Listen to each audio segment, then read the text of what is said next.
ሰላም ቤተሰብ እንደምናመሻችሁ፣ እግዚአብሔር ይመስገን። እንግዲህ ጨረቃዎቻችን መጥተዋል። እንዳያችሁት ያው ዛሬ ውሳኔ ላይ ናቸው። ቅመምዬ ተቃጠልኩ እያለች ነበር። ኧረ ወይኔ ዛሬ ሳዘን እኮ በስማም ልክ ልኳ እየነገራት ነበረ። ተቆላልተሽ አልጨረስሽም አላት። ኧረ ይሄ መቆላላት ነው ብለክ ነው እንዲህ ያሰነር አይደለም። እኔ እንጃ የጤነኝነትም አይደለም። እሷ ምንም ቢላትም ወይ ፍንክች ሴትዮ ማለት ነው እሷ። ምክንያቱም ቆርጣ የተነሳች ሴት ነች እኮ እንዴ። ሰው እኮ አንድ 9 ወር በሙሉ ይሰግጣል እንዴ? በአንድ ርዕስ ብቻ እንዴ! በአንድ ርዕስ ብቻ ሰግጣ ይሄው ደረሰች እስከዚህ ማለት ነው። ስለዚህ እሷ ቆርጣ ተነስታለች። እየፈለገችው እስከምታገኝ ድረስ መቼም አትፋታቸውም። እሱ ደግሞ በዚህ ልክ መፍራቱ ተገቢ ነው ብዬ አላስብም። ቅመምዬ እንዳለችው አይታችኋል።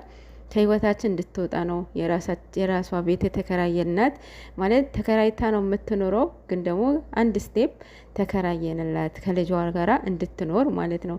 ይሄ ግዴታችሁ አይደለም፣ መከራየት ግዴታችሁ አይደለም ማርዬ። ማለት እሱ እንደዚህ ቤት ተከራየላት፣ እሷ የራሷ ህይወት አትኖርም ወይ? እሱ በተከራየላት ቤት ነው ወይ ህይወቷ የምትኖረው? እና ይሄንን የሁለት ቤት ያስብሏል ብሩኬ ማለት ነው።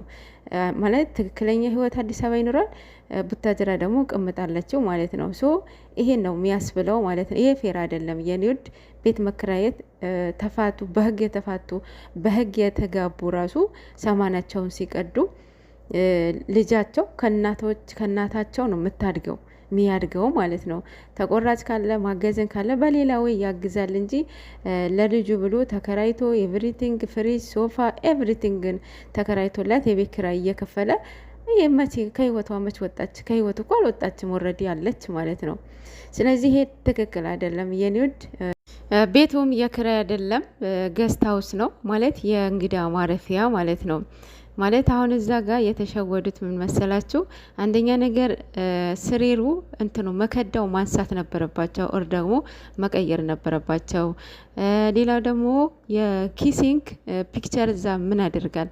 ተከራይ ቤት ምንም አያደርግም። በዛ ላይ እንትን ሳሎን ላይ የተቀመጡ ኩርሲዎች እና ይሄንን ምንድን ነው የገስት ሀውስ እንግዳ ማረፊያ ነው ማለት ነው። ዛሬ እኮ ሀሰን የምር በጣም ነው ያሳቀኝ ጌታን። ብቻ በቃ አይደለ ልክ ልኳን ነግሯታል። ሰውን በመድኃኒት ታደነዥ ያለሽ፣ እሱ ሲመጣ ትቅሏያለሽ። እረ በስመ አብ ያላላት ነገር የለም።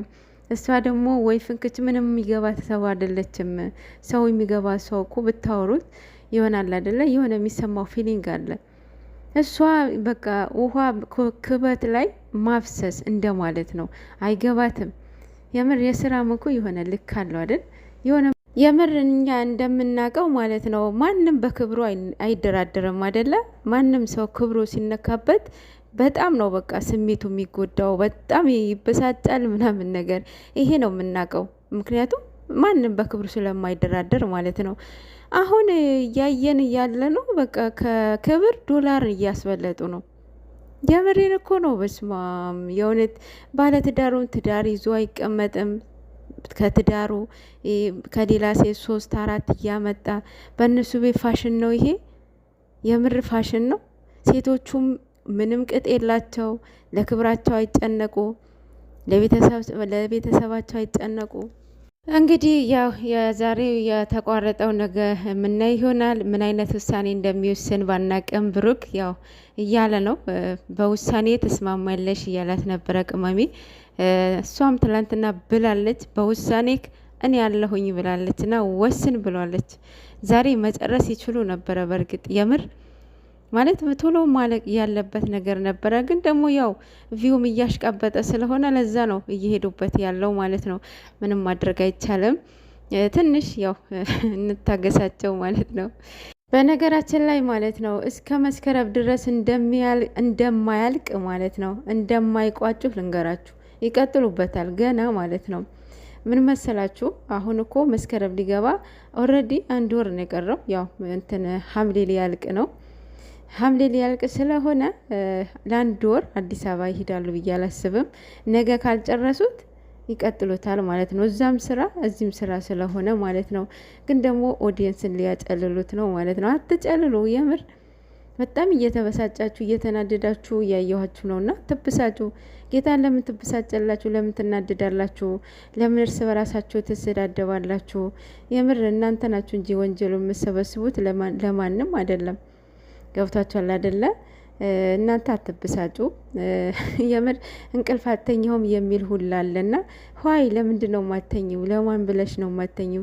አንቺ የሆነ ነገር ብትሆኝ እኮ ማንም ሰው አይደርስልሽም።